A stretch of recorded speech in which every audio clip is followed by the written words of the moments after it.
Por que que eu acho que as pessoas se frustram com inovação? Por que que eu acho que elas erram em inovação? Porque todo mundo que quer fazer inovação quer o grande sucesso. E ele vai vir, só que ele não é o primeiro a vir. Não é porque você vai se conectar com uma startup que você vai ter um grande sucesso. Não é porque você vai usar AI que você vai ter um grande sucesso. Não é porque você está introduzindo blockchain, computação quântica na empresa que você vai ter um grande sucesso. O grande sucesso vem da construção de pequenos sucessos. E muitas falhas. Essa receita é importante. Só que demora, e a gente não se toca disso. A gente está num mundo onde tudo é muito rápido. Só que inovação é um processo que demora. Se você olhar a sua vida, a empresa que você trabalha, as coisas não mudaram muito nos últimos 2, 3 anos. Demora para você ver uma grande mudança. E eu brinco que inovar é igual você começar a fazer exercício. Você não vai começar competindo num Ironman, ganhar e completar a prova em menos de 8 horas. Não, você vai começar dando uma caminhada no seu bairro e ficando feliz por isso. Depois correndo 5K, 10K, nadando, andando de bicicleta. E um dia você vai competir no Ironman e vai terminar. É isso.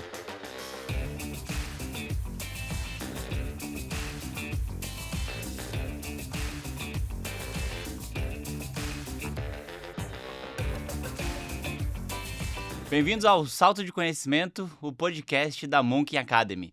Hoje o nosso salto será sobre inovação corporativa. E eu tenho o prazer de receber aqui uma pessoa que eu admiro muito a carreira, que criou produtos que com certeza impactaram a sua vida e é um super parceiro da Monk. Bem-vindo, Bruno. Obrigado. Opa, peraí. Boa, chegou saltando, é isso aí. Prazer estar aqui. Obrigado pelo convite. É sempre bom falar de inovação, cara, com vocês. Ótimo. Bom, tem diga que ele é o Zé Delivery, mas ele sempre nega. Então a gente vai descobrir se ele é ou se ele não é. Fique até o fim com a gente. Bom, depois dessa brincadeira aí, Bruno, me fala um pouquinho como começou a tua carreira. Tá bom. Cara, minha carreira começou no mercado financeiro. Eu era do Banco Itaú, dei a sorte de estar no Itaú quando o banco estava desenhando o cubo. Falei, cara, eu não sou da Faria Lima, eu sou da calça jeans, tênis e camiseta, eu quero ver startup, inovação. E aí consegui ajudar um pouco da parte de investimento, o Cubo, a crescer ali no banco e mudei para a Ambev. E na Ambev acho que foram 6 anos de aprendizado incrível, assim, cara. A Ambev para mim foi uma grande escola. Eu não aprendi na faculdade de inovação, eu aprendi na Ambev. Então acho que foi muito bom por conta disso, porque eu vi uma empresa precisando mudar. E toda empresa hoje precisa mudar. E acho que eu consegui de alguma forma ajudar isso a acontecer lá dentro, a fazer isso virar uma verdade, mas eu aprendi muito mais. Então agradeço a Ambev por ter sido talvez a minha grande escola de inovação. Pô, que legal, cara. Mas então foi a vida que foi te direcionando por esse caminho de inovação? Teve incômodo? Como que foi esse momento que você falou, tipo, esse day one, ou foi um day one, um days 1,1, 1,2, ali evoluindo pra você falar, não, cara, eu sou o cara da camiseta, calça jeans e não o cara da Faria Lima. Cara, pensando assim, o day one, né? Como que começou? Onde que eu tive o estalo? E eu tive esse estalo. Eu estava na Microsoft aqui em São Paulo, num evento da Brasil Innovators, que o André Monteiro e a Bad Young, que são pessoas que a gente deveria agradecer todo dia no Brasil, porque por conta do trabalho deles a gente talvez tenha uma grande comunidade. Muito do que a gente faz em inovação, principalmente em startups, surgiu por conta da Brasil Innovators. E eu estava assistindo um evento deles, ouvindo as pessoas falarem. Isso enquanto você tava no Itaú? Tava no Itaú, isso foi 2014. Tava ouvindo tudo e falei, cara, é isso. Sabe aquele momento da vida que você fala, Fez sentido? é isso que eu quero fazer? Assim, a gente tem poucos momentos na vida, né? Que a gente olha e fala, tá certo, é isso que eu quero fazer. Aquele estalo, aquela epifania. Eu tava lá, eu lembro exatamente onde eu tava sentado. Você pagava para entrar no evento, aí você podia comprar o pacote anual. Eu tava sentado, eu já comprei o pacote do ano inteiro. Que eu falei, eu quero voltar aqui sempre. E foi muito bom porque mudou a minha vida. Mas teve algum momento específico ali, algum case, alguma frase, alguma coisa que eles falaram, assim, que você falou, caraca, é isso, assim? Você tem um pouco isso cristalizado na memória? Um momento específico? É. Cara, eu acho que eu escutei assim, isso aqui é startup, isso aqui é inovação, isso aqui é digital, isso aqui é o que está acontecendo no Vale do Silício. 2014, são 10 anos atrás. A gente tinha, verdade. obviamente, muito do que a gente tem hoje, mas o Lean Startup nasceu em 2011, né? O primeiro livro ali, né? a informação não era tão difundida assim. Então, você não tinha tantos eventos. Cara, a gente deve ter hoje no Cubo 3, 4 eventos por dia. Não tinha tudo isso. Então, eu tive a sorte de estar talvez no melhor evento que eu já fui, ouvindo pessoas fazerem as startups que hoje a gente consome. 2014 o Nubank tinha 1 ano. Uhum. Era uma garagem, era uma casinha no Brooklyn. Então eu acho que a gente acelerou muito, assim. Foi realmente um grande salto nesses últimos 10 anos e eu dei sorte de estar no lugar certo, na hora certa, ouvindo as pessoas certas. Cara, ouvindo você falar assim também me lembra muito de como eu entrei no mundo da inovação, assim. Claro que eu não entrei em 2014, assim, eu passei a entender mais inovação a partir de 2016, trabalhando ali com incubadora de startups, aceleração. Eu tive a oportunidade de ir para um evento do Fórum Econômico Mundial na China. Eu cheguei lá, vi as pessoas mais ricas, poderosas e influentes do mundo, dono das maiores empresas do mundo, falando: eu preciso ser uma startup. E eu não sei como que eu faço isso. E é meio maluco, assim, que no Brasil eu tava ajudando a criar startups. Eu falei: caraca, tá na hora de casar unicórnio e dinossauro. E como que vai fazer isso? Assim, eu descobri a duras penas que casar unicórnio e dinossauro não é uma coisa simples e muitas vezes o filho de um casamento de unicórnio e dinossauro é bem feio. Ele leva um tempo para ficar bonitinho. Sim. Então começa nesse caminho. E essas referências foram super importantes para mim. Eu lembro que em 2018 eu tive a oportunidade de ir para Israel fazer um curso com o Arie Gritzman, um israelense que criou a área global da HP de inovação, assim. A gente já bateu um papo sobre isso, assim. E para mim, naquele momento, foi quando, sabe quando você sobe o brilho da tela do celular e você começa a ver as coisas? Exatamente isso. Nossa, foi muito esse. É. E ali eu comecei a entender, nossa, porque antes disso, eu acho que eu até queria ouvir um pouquinho dessas primeiras histórias já, mas assim, eu lembro a primeira vez que eu tentei casar um unicórnio e um dinossauro, foi numa empresa de rede telecom lá de Santa Catarina, e o que a gente fez foi implantar o processo de inovação. Então, assim, olha, ideação, prototipação, teste, teste, teste, teste, até a escala. Só que chegou uma hora que, assim, cara, a gente gerou um monte de produto que não fazia nenhum sentido com a organização, assim. E no final, falei, caraca, assim, tá faltando coisa aqui. Tipo, inovação não é suficiente. Então ali as coisas começaram a ficar mais claras e a gente vai desenrolar um pouquinho mais disso. Mas eu queria saber desses primeiros projetos seus, assim, Bruno. O que que você... Quais foram os primeiros, os grandes aprendizados, momentos de baixa, de alta, mas uma coisa de cada vez. Conta aí desses os primeiros contatos com inovação dentro do ambiente corporativo. Cara, eu acho que foi na Ambev, assim. Se eu for pensar os grandes projetos, assim, os primeiros, o que eu mais aprendi, de novo, eu dei a sorte de estar num lugar que sabia se abrir ao ecossistema. É que lá no começo era com agência de publicidade, era com fornecedor de tecnologia e ficou cada vez mais startup, como grande parceiro de negócio. E eu acho que eu aprendi a fazer muita coisa muito rápido. Uhum. E isso é muito bom para a inovação, porque dá errado inovação quando você personifica um projeto e a pessoa meio que depende da meta, do bônus daquele ano para entregar aquele projeto. Então o que ela vai fazer? Ela não vai falhar naquele projeto. Ela vai fazer de tudo para aquilo funcionar, para aquilo gerar algum resultado, o que quer que resultado signifique. Só que inovação não é assim. Inovação é portfólio.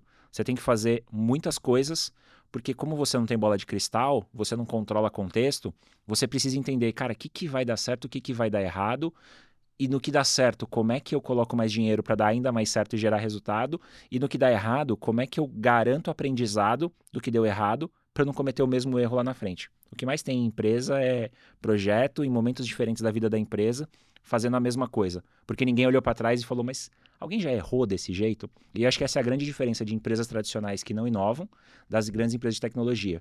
Falhar numa empresa de tecnologia não é um problema, é só parte do processo. Ninguém é demitido, ninguém é punido, ninguém perde salário por conta disso, muito menos bônus. Muito pelo contrário, está no processo de você cada vez mais chegar na grande inovação, que é isso que toda grande empresa quer. Uhum.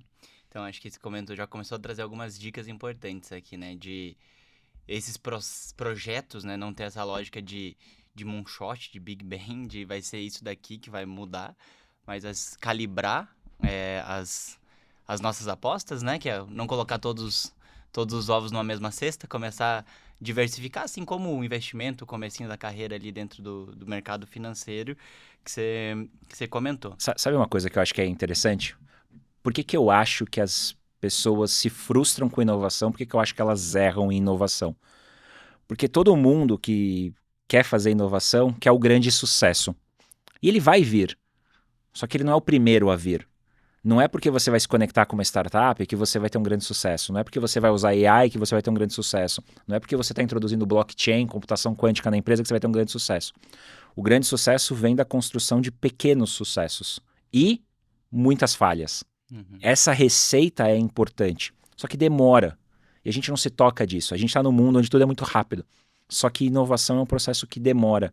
Se você olhar a sua vida, a empresa que você trabalha, as coisas não mudaram muito nos últimos 2, 3 anos. Demora para você ver uma grande mudança. E eu brinco que inovar é igual você começar a fazer exercício. Você não vai começar competindo num Ironman, ganhar e completar a prova em menos de 8 horas. Não, você vai começar dando uma caminhada no seu bairro e ficando feliz por isso. Depois correndo 5K, 10K, nadando, andando de bicicleta. E aí um dia você vai competir no Ironman e vai terminar. É isso. Sim, só que as pessoas querem tudo muito rápido. E aí não funciona. Eu acho que tem um descasamento, né, do tempo da inovação, disso que você comentou, né, de ter essa paciência da inovação. Saber que num primeiro ciclo você vai fazer projetos com impacto menor, depois com impacto um pouquinho maior, um pouquinho maior e um pouquinho maior, sendo que as organizações estão desenhadas para operar num ciclo ali de 12 meses, que é o ano Exato. fiscal dela. Então, Exato. assim, tem esse descasamento.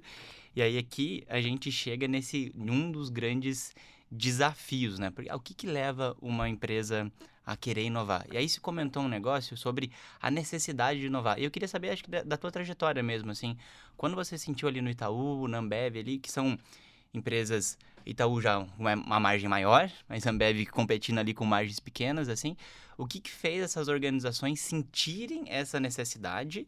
E diferente, acho que de grandes organizações, elas conseguirem se posicionar de forma efetiva e estarem consistentemente, até hoje, criando inovação após inovação. De onde que veio essa necessidade?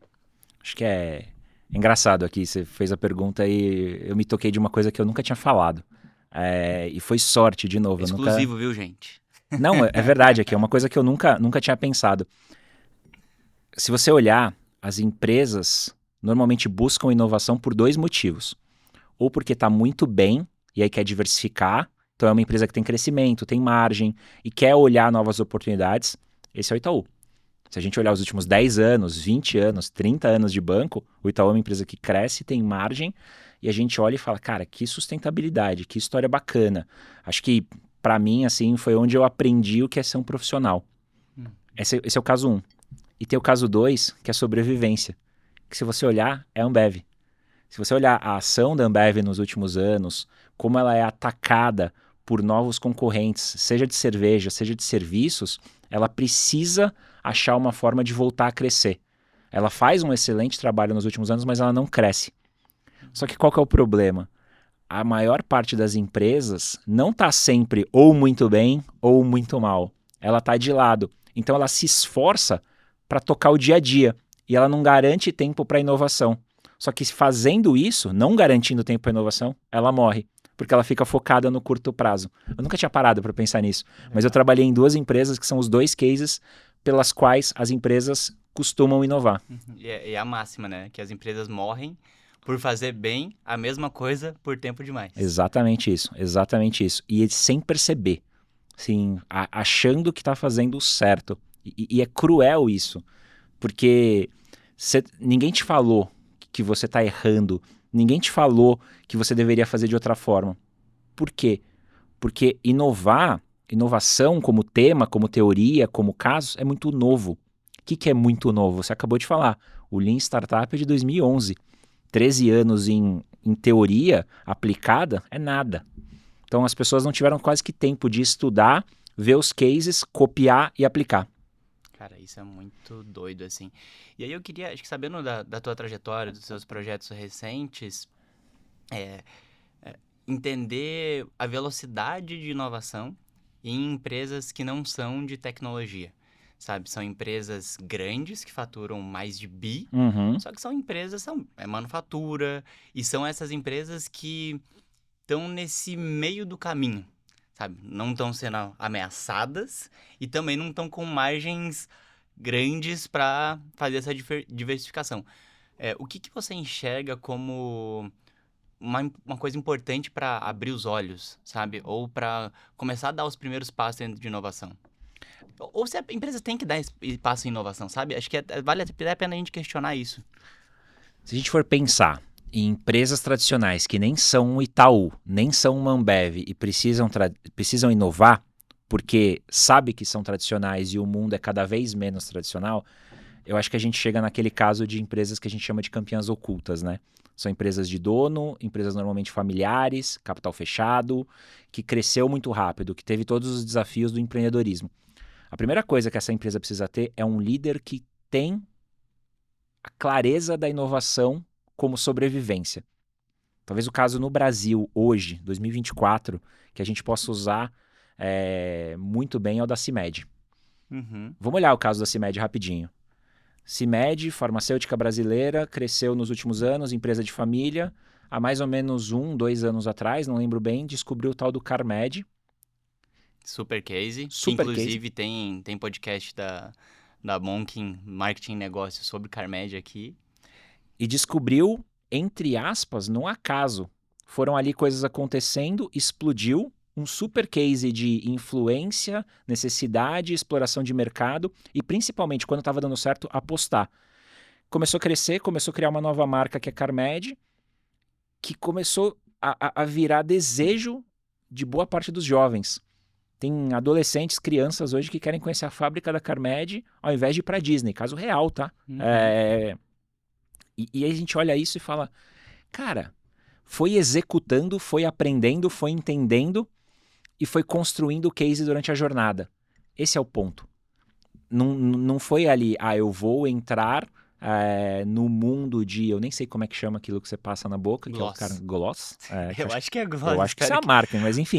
Tomara que eu não esteja brilho. Enfim, Tomara que eu não esteja eu não sei. desatualizado. Mas eu acho que a gente tem que dar valor à execução.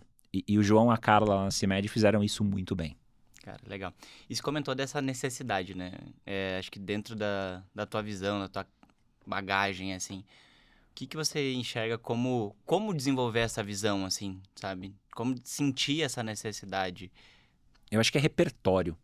Assim, se a gente olhar como é que você consegue desenvolver a vontade, a necessidade, o entendimento de uma nova oportunidade ou de uma dor, e como que inovação responde isso, eu acho que é repertório. Uhum. O que a gente precisa hoje para ter sucesso no futuro, continuar tendo sucesso, mas principalmente hoje e daqui para frente, é repertório. Funciona para você fazer boas perguntas para AI, funciona para você conseguir olhar outros setores que estão sofrendo de problemas parecidos ao seu e copiar para trazer uma solução. E eu acho que a gente hoje tem cada vez menos isso porque a gente está nas nossas bolhas, né? Nos nossos clusters, no nosso algoritmo entregando sempre o que a gente quer. Uhum. Então você fica limitado sem perceber. Isso é muito ruim. Você precisa de repertório para conseguir entender a oportunidade antes dela virar uma dor. Porque é uma oportunidade que você não enxerga, alguém vai pegar. E provavelmente essa oportunidade vai atacar o seu negócio. Se virar dor, você vai entrar atrasado. Exatamente. E aí você vai ter que sofrer muito ou pagar muito caro para tentar reverter essa situação. Legal. Cara, esse exemplo que você trouxe me lembrou de um case que está no livro Confiança Criativa. Super recomendo essa leitura. Que era um estudo que chegou um momento que, assim, todo mundo, a fórmula de sucesso para criar uma empresa inovadora era mandar os executivos para o Vale do Silício ou para algum ecossistema de inovação avançado. E teve uma pesquisa científica, que está descrita lá no livro, que avaliava qual que era o impacto disso, assim, tipo, realmente vale a pena? Aí até vale a galera que tá vendo assim, pô, meu amigo trabalha ali na empresa e tá fazendo history no Web Summit em Portugal. Caraca, estão pagando turismo, sabe? Acho que tem um pouco dessa visão. E o que a pesquisa concluiu, analisando vários executivos que foram para esses ecossistemas, é que nenhum deles voltou com as respostas. Perfeito. Nenhum deles chegou lá e falou, caraca, isso daqui... Claro que tem um caso ou outro que inspirou ali a pessoa.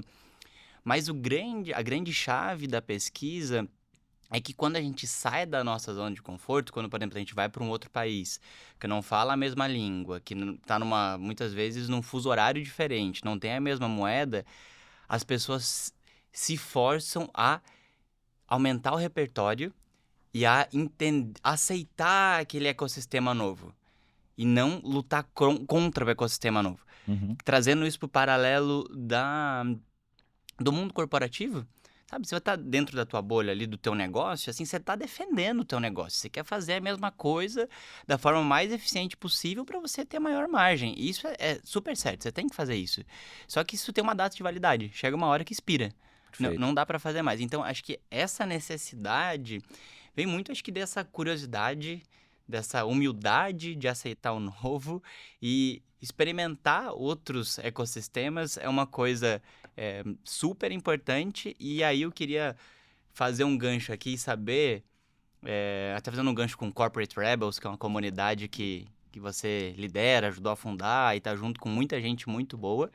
E eu queria entender, assim, por que quem quer levantar a bandeira de inovação dentro de uma inovação, dentro do ambiente corporativo é tratado como um rebelde. Eu acho que é porque você... Responder de outro jeito aqui.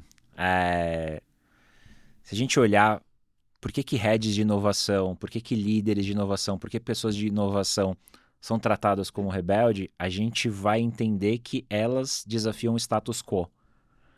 Elas querem mudar as metas, os incentivos, os produtos, os serviços, a maneira como as pessoas pensam cliente, a maneira como elas pensam modelo de negócio, a maneira como eles usam tecnologia. Vamos pegar exemplo de empresas que crescem fazendo aquilo que elas sempre fizeram muito bem feito. Elas não querem mudar. Se a liderança não falar a gente precisa mudar por algum motivo, as pessoas não querem mudar. A gente como ser humano não quer mudar. É o famoso que a gente fala, né? Time que tá ganhando não se mexe, né? E você, fisiologicamente, é construído para preservar energia. Mudança faz você consumir energia. Isso é biologia. Então a gente não quer. Por isso que quem chega ali com novas ideias, novas propostas, novas formas de pensar é tratado como um rebelde. Porque fala, pô, você não entendeu nada. Enche o saco. Tá indo tudo bem. Tô ganhando meu bônus, meu salário. Trabalho pouco. Não preciso me esforçar muito, não tenho estresse. Entendeu? Consigo ter, entre aspas, aqui um equilíbrio das coisas que eu tô fazendo. Então, esse é o ponto, entendeu? Só que aí, você, de novo, na sua frase, você não percebe que você tá morrendo aos poucos. Porque uma empresa que não tá inovando, ela tá morrendo. Isso é fato. Todo mundo tá morrendo aos poucos, inclusive as empresas. Exatamente, exatamente. Então, eu acho que essa necessidade, ela é mal vista por conta disso. E tem um ponto 2, que é as pessoas conhecem muito pouco sobre inovação. E aí eu falo um negócio que é meio pesado aqui, mas eu acho que é importante. Tanto as pessoas do negócio não conhecem sobre inovação, como boa parte das pessoas que trabalham com inovação. As pessoas que trabalham com inovação estudam muito pouco, leem muito pouco, se desenvolvem muito pouco. Uma formação não existe. Se a pessoa não for esforçada ou tiver a sorte de encontrar bons mentores ao longo do caminho, sim, é tentativa e erro. Total, porque não tem uma formação estruturada. Pegar quem está na faculdade agora, no curso de Ciência da Computação, terceiro ano, não está tendo uma super aula de AI. Vai ser colocado no mercado daqui 2 anos e AI é, sem sombra de dúvida, o que qualquer cientista da computação deveria conhecer hoje, e na faculdade ele não teve os melhores professores, os melhores cases, a melhor maneira de aplicar. Ele vai ter que aprender na vida. Mas aí é muito ruim, né? Porque você não chega pronto com o mínimo necessário. Acho que faculdade Legal. não é só sobre aprender, a faculdade é muito sobre experiência, sobre relacionamento entre pessoas e tudo mais, sobre você ter repertório, sobre você encontrar sócios, talvez. Legal. Mas eu acho que do ponto de vista de conteúdo, a gente é muito deficitário. Tem uma coisa que me lembrou o comecinho da minha carreira, assim. Eu comecei minha carreira profissional, comecei empreendendo, assim, desse modelo que você falou, de tentativa e erro, de, sabe, estudando um pouco, mas assim, colocando as coisas no mundo à força. Funcionou por um tempo, mas assim que os primeiros negócios começaram a parar de dar certo, eu, enfim, explorei outras oportunidades e o comecinho foi numa empresa de educação empreendedora, que eu tenho muito carinho, foi uma super base, a Semente Negócios. E lá tinha uma metodologia que chamava Caminho Empreendedor. Que o que os fundadores lá fizeram foi pegar o Design Thinking, pegar o Customer Development, o Lean Startup e colocar num passo a passo que as pessoas conseguiam criar uma startup do zero até evoluir. E era assim, o caminho empreendedor tinha 6 etapas, assim. A primeira lá era explorar, testar, entregar, vender e tudo mais. E uma coisa que me chamou muito a atenção, que a última etapa do caminho empreendedor era gestão. E eu comecei aprendendo, eu fiz técnico em gestão empresarial na UTFPR. Eu comecei aprendendo sobre gestão. Aí eu falei, caraca, tem toda uma coisa antes da gestão, sabe? Mas tem mesmo. E toda essa coisa que tá antes da gestão, a inovação. E como que faz isso, esse mundo desconhecido? E aí que hoje, a gente chama de ambidestria, né? Sabe? A gente sempre começa, meio que a gente começa com o final da história, né?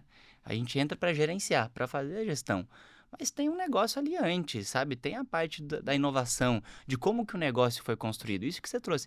De onde que veio a ideia, como que montou o time de fundadores, como que as coisas foram evoluindo, assim, ao longo. Acho que isso é muito curioso e ter essa visão ambidestra, acho que é super importante e tem vários conflitos. E aí eu queria até ouvir de você alguns desses conflitos, assim, tradicionais de quando que a mentalidade de inovação se choca com a mentalidade tradicional de execução, de geração de valor com resultado já, com um negócio já consolidado. Acho que pensando na ambidestria, né? Pensando como é que você entrega os dois e pegando muito o que você comentou de, cara, eu vou estudar gestão antes de estudar as outras coisas. A inovação, ela funciona quando você entende bem o problema. Por que gestão é a última coisa que você deveria estudar? Porque primeiro você deveria estudar problema. Qual que é o problema que você resolve? Como que você resolve? Como outras pessoas resolveram? Como outras empresas resolveram? E aí você desenha uma solução. E aí você testa se essa solução resolve o problema. Eu sempre falo isso, as pessoas sempre falam, nossa, mas que bobo, né? A solução resolve o problema. A maior parte das startups do mundo elas vão à falência porque elas não resolvem problema nenhum. A solução que elas criaram não resolve problema nenhum. A hora que você descobriu que a solução resolve o problema, você tem uma empresa. Na verdade, você tem um produto que pode virar uma empresa. E se ele virar uma empresa, você vai precisar aprender como é que você faz gestão dessa empresa. Por isso que é a última coisa. As grandes empresas, as médias empresas hoje, elas têm uma dificuldade de saber se elas estão fazendo o que elas realmente deveriam estar fazendo hoje. Porque elas não têm estratégia. Elas não sabem onde elas querem chegar. Elas têm vontades, elas têm aspirações dos executivos, elas têm ideias na cabeça de pessoas que acreditam que conhecem bem o seu consumidor e o seu mercado. Pode até conhecer. O problema é que o consumidor e o mercado muda toda hora. Então, você conhecia, mas você não continua conhecendo. Esse é o ponto que eu acho que a gente se atrapalha a hora que a gente vai dividir o dinheiro, dividir os recursos, dividir o tempo das pessoas entre vou construir presente, que é necessário, para que você consiga ter um presente cada vez mais otimizado, para você ter dinheiro, recursos e tempo para construir futuro. Você tem que fazer os dois, construir presente e desenhar futuro. Cara, acho que isso é bem interessante, assim, sabe? Acho que você comentou isso desse choque dessa ambidestria, assim. E eu acho que é importante. Dos principais. Eu lembro que eu estava dando uma palestra, acho que é uma forma mais consistente de falar. Você estava dando uma palestra numa empresa aérea e teve uma pessoa tem um slide que eu comparo. Qual que é a mentalidade tradicional com a mentalidade inovadora. Então, a mentalidade tradicional, executar o que foi planejado. Isso aí. Mentalidade inovadora, assim, descobrir o que você tem que fazer, sabe? É um outro choque, é uma outra forma de fazer. Eu lembro que teve uma pessoa que abriu o microfone, assim, meio à torta e direito e falou, pô, tomei um tapa na cara. Agora eu consigo entender por que as pessoas falam que eu sou rebelde, por que eu fico aqui querendo inventar moda, que eu tenho a cabeça nas nuvens, sabe? Todas essas coisas taxativas que são as pessoas tentando conformar a pessoa naquela realidade inicial. Então, acho que essa consciência essa consciência ambidestra de que você tem que pensar, tem a mentalidade tradicional, tem a mentalidade inovadora, são dois espaços diferentes que têm um ponto de sinergia e que esses dois grupos têm valores diferentes. E os valores, muitas vezes, se conflitam, assim, sabe? Perfeito. Cara, isso que acho que é um negócio muito, muito legal, assim, de ter essa consciência para começar a inovar de verdade. E acho que você comentou ali algumas coisas super importantes que acho que vale reforçar para quem tá nos ouvindo. Primeiro que você comentou sobre o processo de inovação. Sabe, o processo de inovação tem diversas metodologias para a gente executar, mas na essência ele tem acho que 3 grandes etapas que você comentou, né? A primeira etapa, encontrar um problema real e relevante. A segunda etapa, encontrar uma solução que resolva o problema, que chama ali do Problem Solution Fit, e você fala assim, agora você tem um produto, você não tem uma empresa. Mas para você ter uma empresa, você tem o terceiro momento, que é o momento onde você faz a conexão do produto com o mercado, que é o Product Market Fit. Então, assim, esses são os 3 passos, assim, essenciais de qualquer processo de inovação, que você trouxe de uma forma bem clara, só que você trouxe um elemento aí que eu quero explorar mais no detalhe, que foi... Não adianta fazer tudo isso se não está alinhado com a estratégia, que foi o erro que eu cometi lá no começo. Então, eu quero ouvir de você, assim, da tua experiência, dos projetos, sabe? Como que essa estratégia é construída e conectada? E se puder contar algum case ali bem pontual de como que essa sinergia ajudou um projeto a crescer e talvez como que um projeto morreu ali no meio do caminho porque não tinha essa raiz. Perfeito. Acho que se a gente olhar a conexão entre inovação e estratégia, a gente vai descobrir hoje o grande problema das empresas. Porque foi o que eu comentei, as empresas precisam inovar dentro de uma estratégia. A área de inovação, as pessoas de inovação precisam entender a estratégia da empresa. Só que nessa frase tem 2 problemas. As empresas não têm estratégia. A maior parte dos líderes conhece a estratégia da sua área, da sua unidade de negócios, mas não entende a estratégia do negócio como um todo. Ele não sabe explicar a teoria do negócio. Como que a empresa ganha dinheiro? Por quê? Para onde ela vai? Como é que ela vai continuar ganhando dinheiro? Qual que é a margem? Qual que é a receita? Qual que é o tamanho do custo? Onde o custo afeta mais? Os líderes não sabem responder isso. Pode trazer 100 aqui, 90 vão saber mais ou menos 3, 4 respostas para essas perguntas. Que é mais uma vez, né? É uma visão de gestão, de executar aquilo que está pronto e não de enxergar o todo. Exatamente. E aí, quando a gente começa a olhar isso do ponto de vista de possíveis projetos, tem um fator anterior a você entender o problema, que é problema de quem? E a gente vai falar coisas básicas aqui, mas que são super difíceis de executar. É o problema do seu cliente. Vou dar um exemplo bobo, que eu gosto bastante porque ele é super lúdico, assim. A Ambev trabalha com bebida alcoólica, trabalha com cerveja. Então, no fim do dia, ela quer vender mais cerveja para o seu negócio crescer. Perfeito. Mas o que a Ambev quer? O que o consumidor quer? O consumidor quer comprar cerveja, beber cerveja de uma forma cada vez mais rápida, barata e segura. Vamos lembrar que a gente está falando de bebida alcoólica. Então, vamos imaginar que você foi para um bar e bebeu. E você quer voltar para sua casa. Mas você está de carro. Como é que a Ambev resolve isso? Ela vira e fala, se beber, não dirija. E não é só a Ambev, a Heineken, a Diageo, toda empresa que trabalha com bebida alcoólica resolve o problema dela, de pessoas que beberam e estão na rua dirigindo, colocando uma frase. Eu avisei. Mas isso não resolve o problema do cliente. A hora que você começa a entender jornada e possibilidades de que eu posso fazer para resolver o problema do cliente, no caso de uma Ambev, de uma Heineken, elas poderiam ter 2 soluções possíveis. Elas poderiam ter criado o Zé Delivery, que você não vai para o bar, você bebe em casa e ela consegue te servir. Ou elas poderiam ter criado o Uber, o 99 Táxi. Porque aí ela consegue achar uma forma de você sair da sua casa, beber em segurança, ter uma experiência bacana e voltar para sua casa em segurança.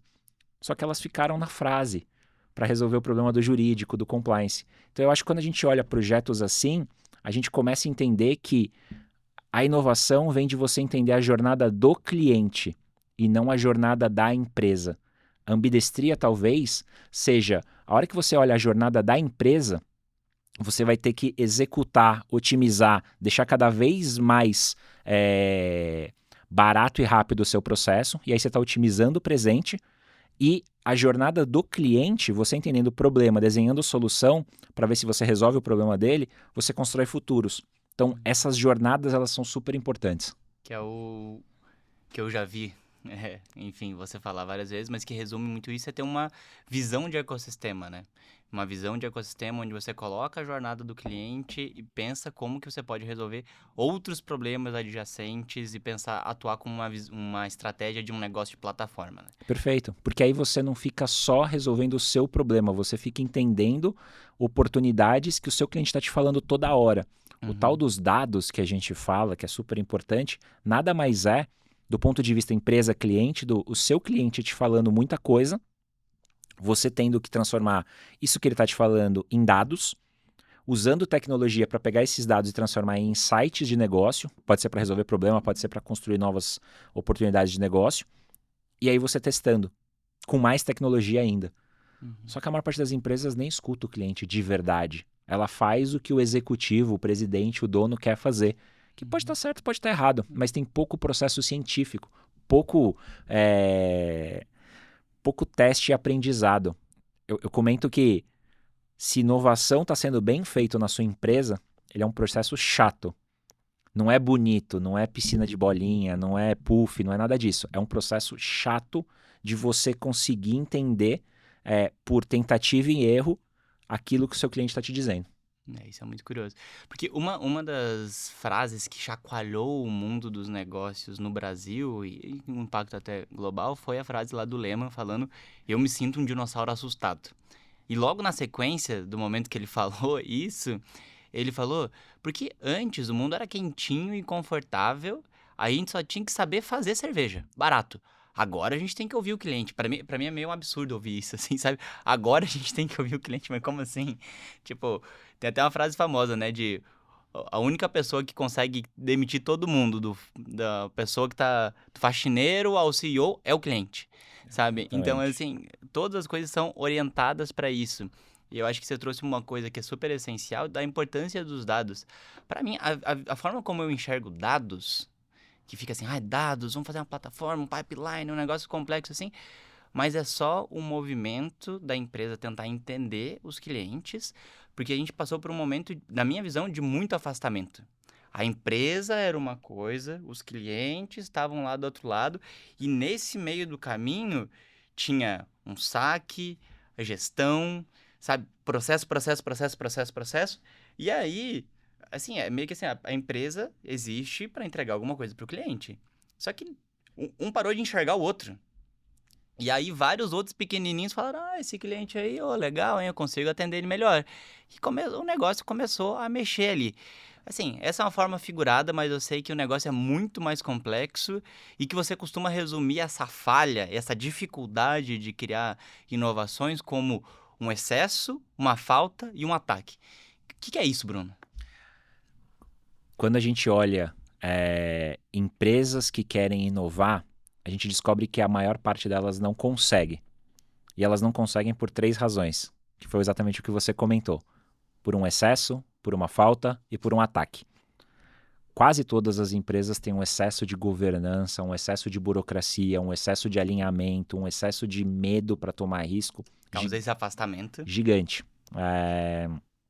Então, os negócios não conseguem sair do ponto de vista das ideias, das vontades, das aspirações, porque ninguém testa. É tanta burocracia, tanta governança para você testar coisas pequenas, que boa parte das oportunidades ficam pelo meio do caminho. A falta é falta de estratégia de inovação contínua. É o caso do Itaú e da Ambev. As empresas inovam ou porque estão muito bem ou porque estão muito mal.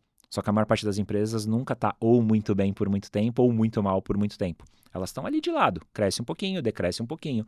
Então, não tem uma estratégia de inovação contínua.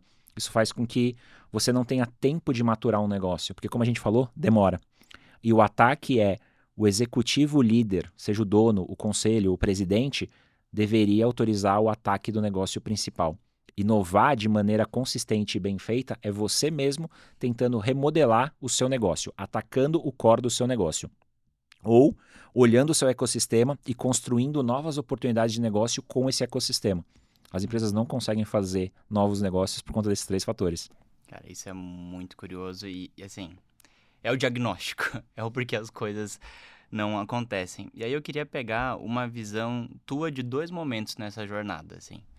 Um momento, vamos em ordem, assim. Quem tá começando? Porque eu imagino que todo mundo, de alguma forma, pelo menos a palavra inovação já chegou ali, sabe? O que você dá de sugestão? E o que como eu gostaria que talvez você respondesse, é imaginando que você voltou no tempo. Sim. Lá em 2014. Aquela coisa que é impossível, né? Queria ter o corpinho de 2014 com a cabeça de 2024, sabe? Se você tivesse lá e tivesse que dar um conselho pro Bruno daquele momento, que serve para essas pessoas, que conselho seria esse? Eu acho que tem alguns aqui. Pensando em quem está começando a carreira e quer aprender, número 1, e estamos falando de 2024. Número 1, Cara, como é que você entende processo de descobrimento científico? Processo científico mesmo. Como é que você testa? Como é que você aprende? Como é que você mede? Como é que você vai do ponto A ao ponto B, depois do ponto B ao ponto C? Esse é o 1. 2. AI.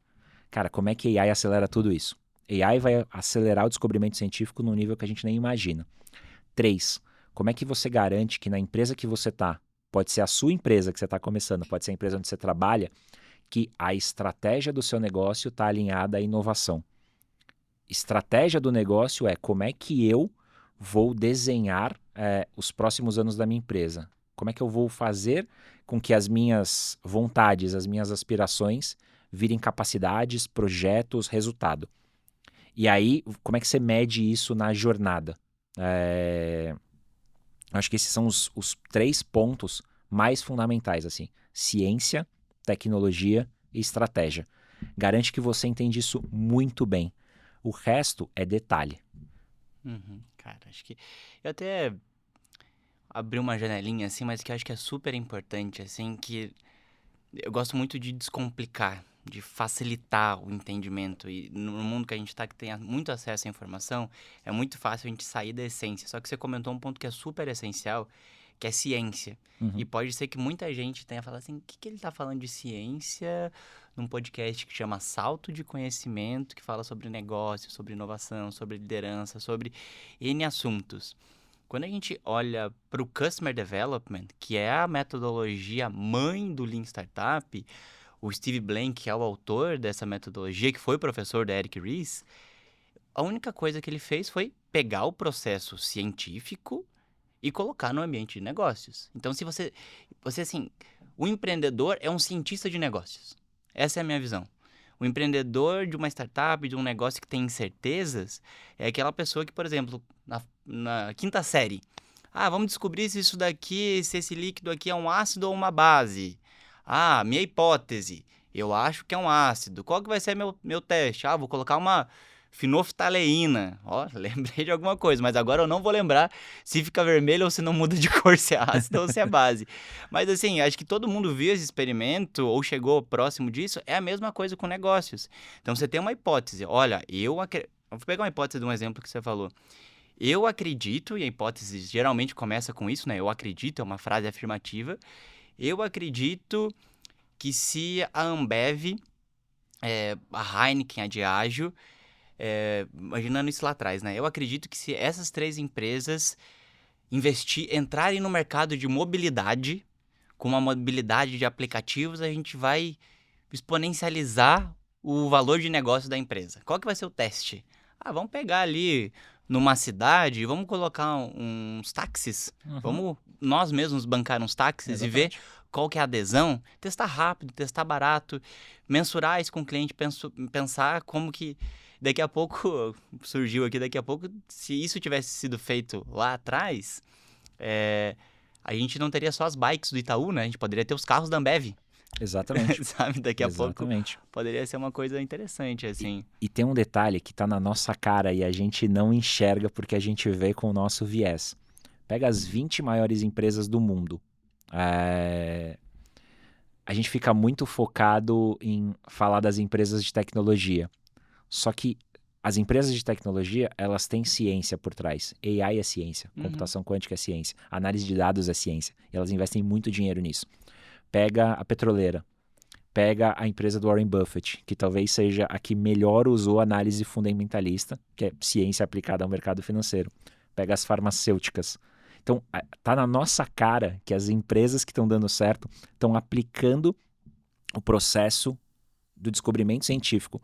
Por isso que elas não têm problema com o erro, porque elas entendem que errar é parte do processo. Que é uma hipótese, né? Começa com uma hipótese. Exato. E você está validando várias hipóteses. Quanto mais rápido você consegue fazer isso, mais rápido você chega no produto e serviço que você quer. Só que a maior parte das empresas do mundo são geridas por vontades de um executivo que está numa cadeira que acredita que conhece o mercado e o cliente. De novo, ele pode até conhecer, o problema é que muda toda hora. Exato. E muda de um jeito que a gente não consegue prever. Ninguém previu em 2019 Covid, ninguém previu em 2020 guerra na Ucrânia, inflação, ninguém previu em 2021 o crescimento de AI em 2022. Eu acho que a gente olhou um ano para frente, planejou a empresa e errou tudo. E a gente consegue continuar fazendo isso sem parar achando que está fazendo certo. Boa. Então, lápis e caneta na mão. Lápis e caneta não, papel e caneta Papel na e mão. caneta. Lápis e caneta escreve com as duas mãos, ambidestria, né? Ambidestria, A gente tá é isso aí. falando disso, né? Mas então anota, assim, para você ser um cientista de negócios, estruture hipóteses, crie testes, faça esses testes pontualmente, analise os dados que esses testes vão te trazer e tome decisões fundamentadas nesses dados. Essa é a base. Então, acho que isso, pegando esse ponto que é super valioso e que muda a forma de enxergar inovação e gestão. E eu queria ir para outra ponta. A gente explorou o caso de quem está começando e agora eu queria explorar um caso até meio chato de empresas que começaram e pararam. Sabe, várias áreas de inovação fechando, vários recursos de inovação sendo diminuídos. Qual que é a visão que você tem desse momento que algumas empresas em alguns setores estão passando? Você diz empresas que começaram a inovar, tiraram o dinheiro da inovação e agora estão focando só no core, no presente? Exato, várias empresas que tinham hubs de inovação, que tinham até corporate venture capital, que é uma estratégia muito mais avançada, fecharam. Perfeito. E agora estão cuidando estão cuidando do negócio core sem olhar para frente. Qual que é o risco? Qual que é a visão que você tem disso? Eu acho assim, se a gente olhar empresas que entenderam em algum momento inovação, começaram a inovar, não conseguiram os resultados e pararam, a resposta é simples. Essas empresas vão morrer. E é simples assim. Só que a gente esquece que a história longa da economia mostra que as empresas vão para o cemitério de CNPJs. E isso é bom, porque novas empresas vão aparecer e elas vão ser realmente os cases. A gente não enxerga isso porque as nossas empresas, ou principalmente as empresas mais famosas, são muito grandes. Mas as empresas que vão morrer daqui 10, 15 anos, elas estão agora discutindo orçamento, demitindo pessoas, vendo a necessidade dos negócios que elas abriram lá atrás e não entregaram resultado, se eles deveriam continuar ou não. E elas vão ter dificuldade de inovar, vão continuar fazendo isso por 5, 10, 15 anos. E aquelas que não morrerem, que vai ser a maior parte, elas vão ficar irrelevantes. Olha quantas empresas a gente tem irrelevantes hoje, que lá atrás eram sucessos, eram símbolos do que a gente acreditava ser a economia, os negócios, e hoje são empresas ok. Então, a resposta é simples. A empresa que parou de inovar, ela vai morrer. É só uma questão de tempo. Duro, mas verdade. Acho que é muito maluco ver isso e eu acho que teve uma coisa que a gente estava conversando um dia e que me pegou, assim, fiquei um tempão pensando, assim, que eu te mostrei vários cases, sabe, de projetos de inovação, por exemplo, a Kodak, que, tinha lá a tecnologia e criou a tecnologia da câmera digital e não usou e, cara, o mercado foi engolido.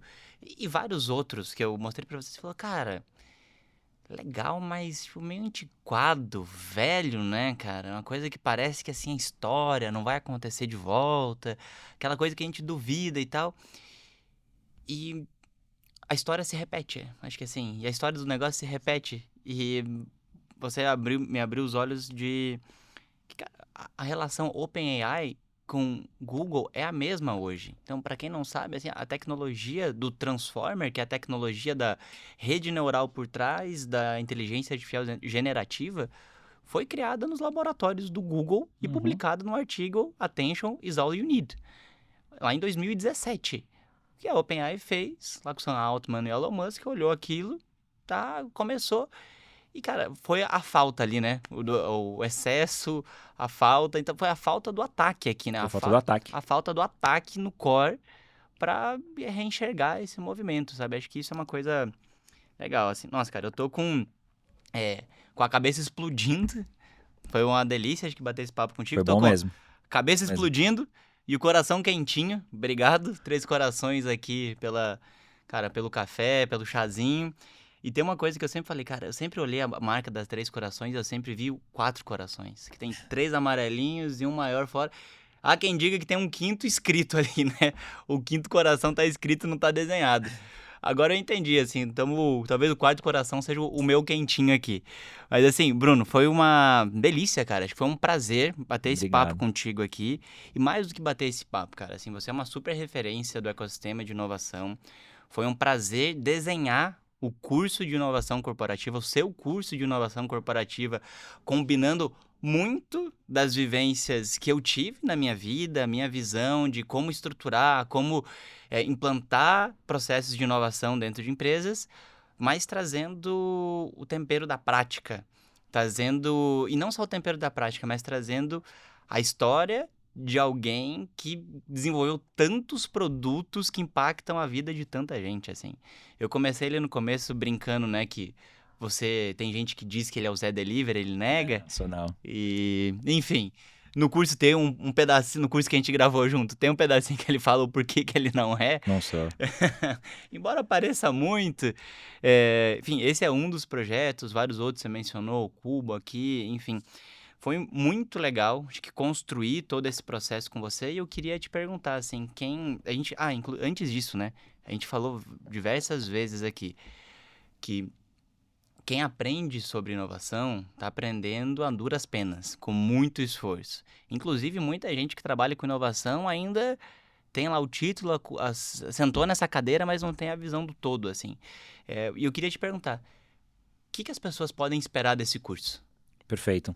Acho que o curso que a gente montou de inovação corporativa, ele traz algo que para mim foi onde eu mais aprendi. Ele traz boas histórias.